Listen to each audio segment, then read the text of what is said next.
Telenovela PH. Love, romance, fantasy, kwentong aabot sa puso at imahinasyon. Lucas and Althea Stories. Anino sa Liwanag. Isang pag-ibig na isinilang sa gitna ng dilim. Episode 44. Ang landas na may kapalit. Hindi pinili ni Lucas ang maliwanag na daan. Sa mismong sandaling humakbang ang kawad sa likod niya at umusad ang sahig sa ilalim, bumaba siya sa tuhod at gamulong pailas, hindi pa sulong, hindi pa atros, sa iisang puwang na sandaling nabubuo kapag sabay-sabay gumagalaw ang mga bitag. Sumara ang siwang sa harap niya, ang maliwanag na daan ay biglang naging bakal na pader. Kung doon siya dumiretso, tapos na ang laban. Ngunit sa pagilag niya, tumama ang kawad sa braso niya, isang malalim na hiwa. Napakagat siya sa labi, pinigil ang ungol. Dumulas ang dugo sa sahig.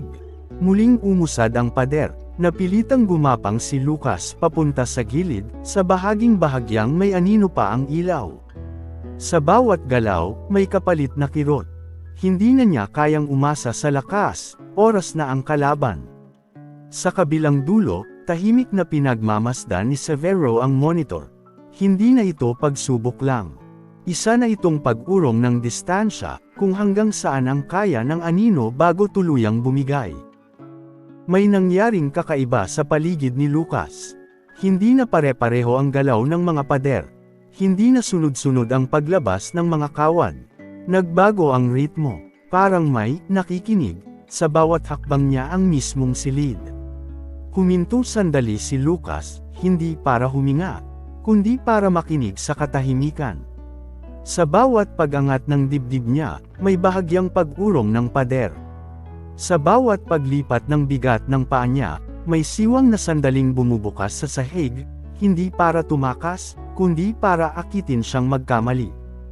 Isang hakbang pa sulong, tahimik. Isang hakbang pa, biglang kumislot ang kawad mula sa itaas. Napaatras si Lucas, ngunit sa pag-atras niya, lumipat ang galaw ng bitag sa direksyon na hindi niya inaasahan.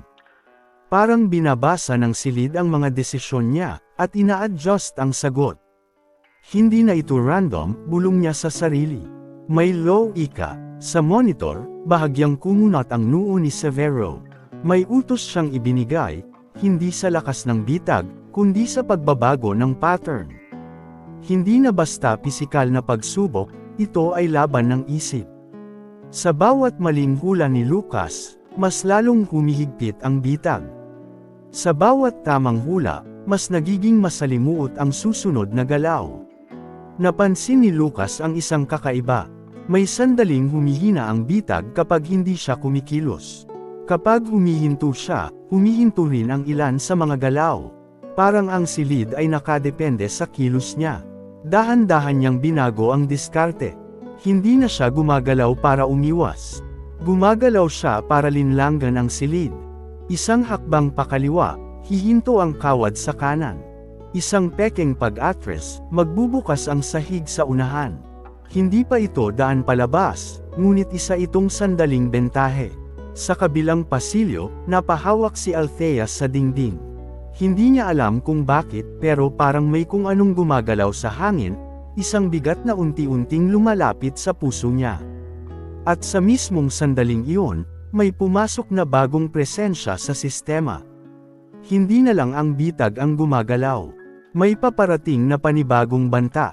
May umalangaw-ngaw na yabag sa dulo ng pasilyo. Hindi ito tunog ng bitag.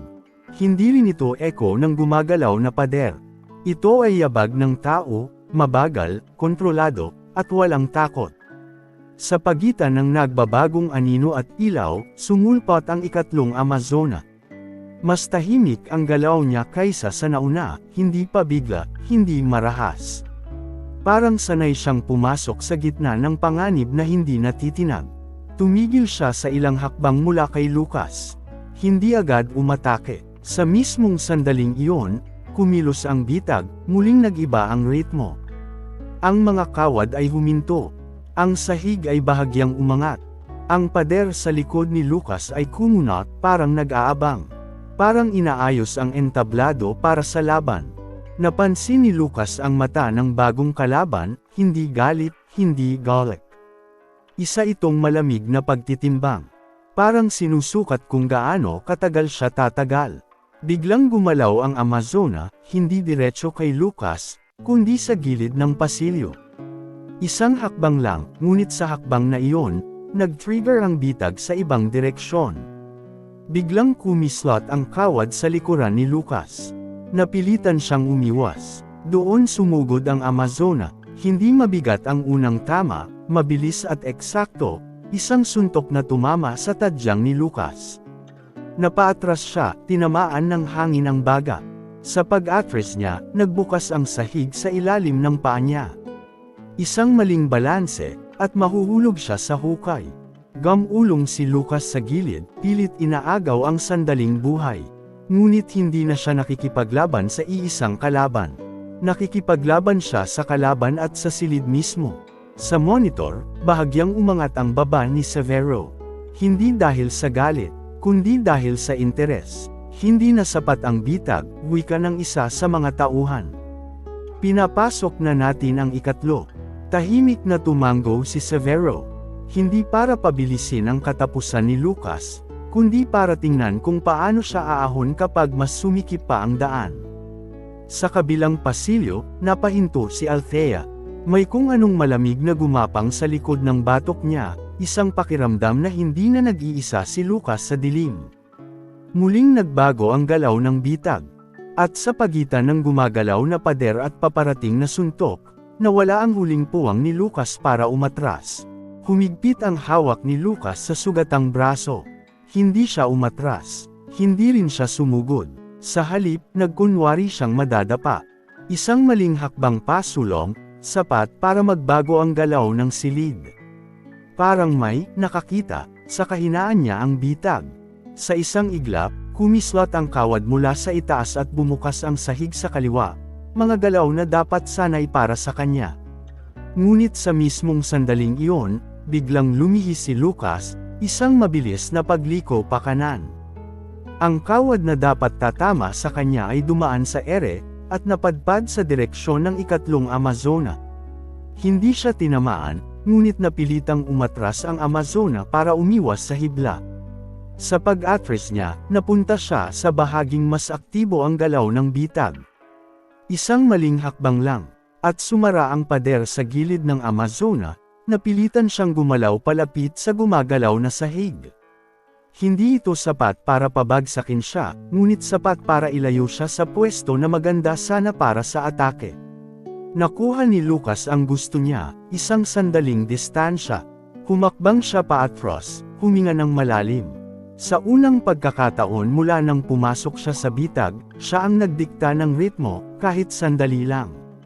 Sa monitor, bahagyang kumislot ang kilay ni Severo. Hindi ito inaasahan. Ginagamit niya ang silid laban sa atin, wika ng isa sa mga tauhan. Tahimik na tumango si Severo. Mas delikado ang taong marunong umangkop kaysa sa taong malakas. Sa kabilang pasilyo, napapikit si Althea, parang may biglang gamaan, isang sandaling pakiramdam na nakahinga si Lucas. Ngunit kasabay nito, may bigat na bumabalik, alam niyang hindi pa tapos ang panganib. Muling nag-iba ang galaw ng bitag. Ang sandaling bentahe ni Lucas ay unti-unting nauubos. Huminto si Lucas sa paghinga, hindi dahil sa pagod, kundi dahil may napansin siya. Sa pagitan ng galaw ng pader at paglabas ng mga kawad, may sandaling nagkakaroon ng pahinga ang isang bahagi ng pasilyo. Hindi ito tuloy-tuloy, paulit-ulit itong bumabalik sa iisang ritmo. Isang hakbang, gumagalaw ang kawad. Dalawang hinga, sumasara ang pader. Ikatlong hinga, tumitigil ang sahig. Paulit-ulit, hindi aksidente, may cycle. Muling kumilos ang ikatlong Amazona, papalapit sa gilid na bahagyang mas tahimik ang galaw. Napansin ni Lucas na sa bahaging iyon, palaging huli ang reaksyon ng bitag. Parang may kaunting pagkaantala, isang sandaling puwang na maaaring maging daan palabas, kung may maglalakas loob. Isang maling kalkula, at dudurog ang pader sa pagitan ng dibdib niya. Napahigpit ang hawak ni Lucas sa sugatang braso. Alam niyang hindi ito ligtas na ruta. Ito ay isang ruta na may kapalit, posibleng mas malalang tama, posibleng mas malaking bitag sa dulo. Sa monitor, tahimik na nakatingin si Severo. Hindi niya pinapabilis ang galaw ng silid. Hindi rin niya ito pinapahina. Hinahayaan niyang matuklasan ni Lucas ang pattern. Kung pipiliin mo ang landas na iyon, bulong ni Severo, na para bang naririnig si Lucas. May presyo kang babayaran. Sa kabilang pasilyo, biglang napahawak si Althea sa dibdib, isang kakaibang pakiramdam na parang may desisyong paparating sa dilim. Hindi niya alam kung ano, pero alam niyang may kapalit. Muling gumalaw ang bitag, at sa pagitan ng ikatlong hinga at susunod na paggalaw ng pader, nakita ni Lucas ang mismong sandaling maaari siyang sumulong. Ngunit malinaw sa kanya, hindi ito daan palabas, ito ay daan patungo sa mas malalim na panganib. Tumahimik ang pasilyo sa loob ng ilang segundo. Isang pahinga lang, sapat para makita ni Lucas ang pattern na paulit-ulit bumabalik. Ang sandaling humihinto ang sahig. Ang bahagyang pagkaantala ng pader. Ang kawad na tila laging huli sa iisang direksyon. Ito na ang iisang ruta na maaaring pasukin. Hindi ito ligtas. Hindi ito sigurado. Ngunit ito lang ang daan na may pag-asa. Humigpit ang hawak ni Lucas sa sugatang braso. Ramdam niya ang pintig ng sakit sa bawat tibok ng puso. Sa harap niya, ang bahagi ng pasilyong sandaling humihina ang galaw ng bitag. Sa likod niya, ang ikatlong Amazona na muling nag-aayos ng pwesto, handa nang sumugod sa susunod na sandali. Sa monitor, tahimik na nakamasid si Severo. Hindi siya nagutos. Hindi rin siya pumihil. Hinahayaan niyang pumili ang anino. Sa kabilang pasilyo, napapikit si Althea. Isang biglang higpit sa dibdib, parang may napakalaking desisyong ginagawa sa dilim para sa kanya. Huminga ng malalim si Lucas. Kung may kapalit, bulong niya sa sarili. Tatanggapin ko. Sa mismong sandaling huminto ang sahig at bahagyang bumukas ang puwang sa pader. Sumulong si Lucas, diretso sa rutang alam niyang may kapalit. Muling kumilos ang bitag, sumara ang pader sa likuran niya. At sa pagpasok niya sa mas makitid na daan, hindi nakita ang pinanggalingan, parang tuluyan ng nilamon ng dilim ang kanyang bakas.